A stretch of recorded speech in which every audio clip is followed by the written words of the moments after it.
Yo, hey, this shit easy, nigga. Hey, all I'm talking about, nigga, I'm still out here trying to get it.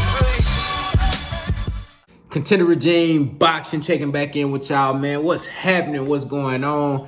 Say, man, this fight right here been bubbling for the past 2, 3, 4 years off and on for a little minute now. And this is just one of those fights that I've been always wanting to see, even more now than ever. I think that, it's just, this fight is really a real possibility now. And recently, Ryan Garcia has come out and mentioned that Tank Davis is his biggest matchup as far as like biggest fight that he can have. And maybe right now it is. I don't think that's the biggest fight that he could possibly have, but maybe right now, as far as in the realm of possibility and notoriety and, entertainment factor and ticket sales and stuff like that. But I think ultimately his biggest fight is going to be with Devin Haney. However, he said that Tank Davis is his biggest fight right now and Devin Haney is his toughest fight. And as far as Devin Haney being his toughest fight, I agree with that 100%. But going back to, as far as the fight itself, this fight has been bubbling for a little minute. I remember a few years back, Mayweather had offered Oscar De La Hoya and Golden Boy a deal to get Ryan Garcia and Tank Davis in the ring. Now, at the time, Tank Davis had already been on big stages, hadn't really fought anybody significant, but he had better competition than Ryan Garcia. Been on big stages, knocking people out, putting on fantastic performances, just looking spectacular.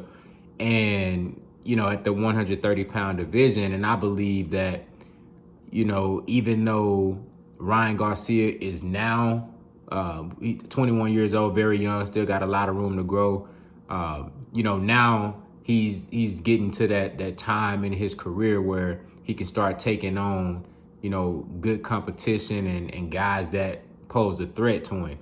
And I see the confidence building up more and more with Ryan Garcia. So I think now, at that time, I don't think Oscar De La Hoya was too fond of the idea of putting Ryan Garcia in there with Tank Davis, hence the reason why that fight was really kind of shoved to the side.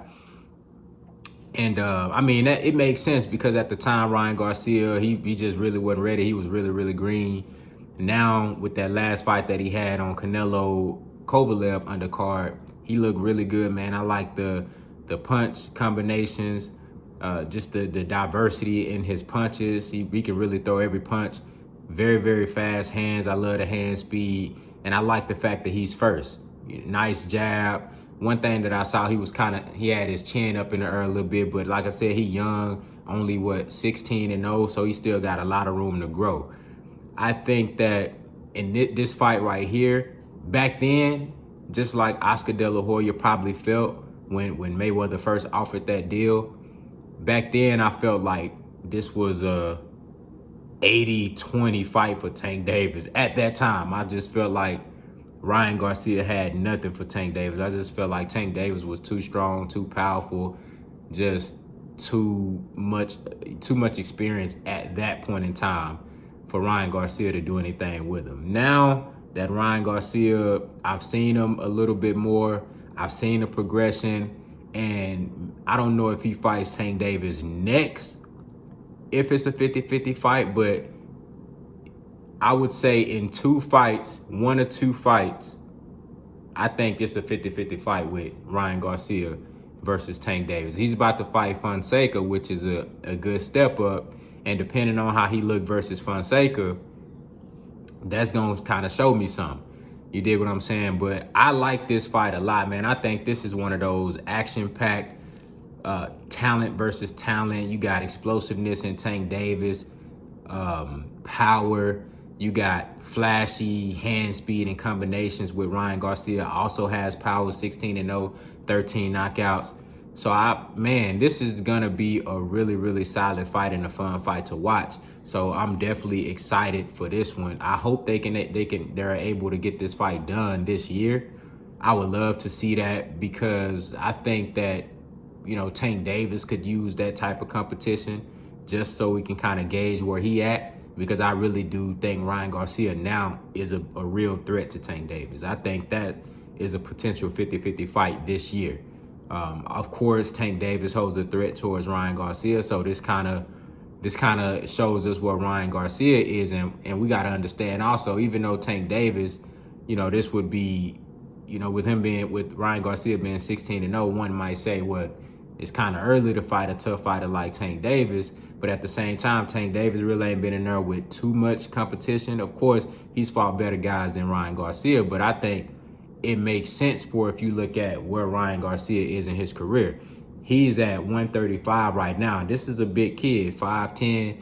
Ryan Garcia is going to potentially fight he's definitely going to fight at 147, but Ryan Garcia could potentially fight at 154 one day. You dig what I'm saying? I could see Ryan Garcia at 154 one day. Now, he might max out at 147, but potentially I could see him going up, and fighting somebody at 154 later on in his career. He's a big kid for 135. So I think, when you got to look at the fact that when guys start out at low weight classes and they have a naturally bigger frame, it's easier for them to take bigger and tougher fights early on in their career as it is for a guy that's naturally a smaller guy. Look at Teofimo Lopez.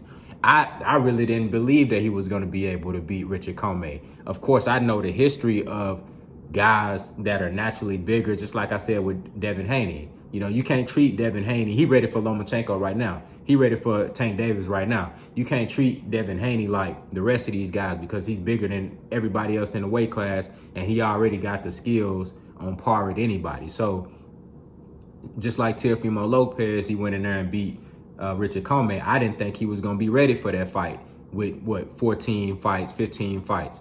And he went in there and showed me, like, what I've been thinking the whole time. It holds true. Like, you got to treat these guys differently that's just naturally bigger guys. You dig what I'm saying? So Ryan Garcia is going to go up to 140, 147. He's going to be fighting bigger and better guys than Tank Davis. That's just facts.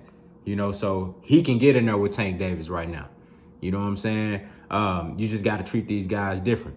You dig? So Tank Davis, on the other hand, I don't see him fighting above 135, to be honest with you. So he going to max out right here. And at this division, he's really going to have to show more skills than just explosiveness and power. He really going to have to dig deep into that toolbox and really, show us something, especially when you get in there with guys like Devin Haney, Ryan Garcia, Teofimo Lopez, Vasyl Lomachenko, Richard Comey. You're going to have to pull a lot more tools out your toolbox. So I believe this is a 50-50 fight, man. I'm excited about it. And, I hope they can make it happen so we can go a little bit more in depth. Y'all let me know what y'all think about the possibility of this fight. What y'all think about this fight. If y'all already have a winner in y'all mind, let me know. Contender Regime, boxing. I'll holler at y'all boys, man.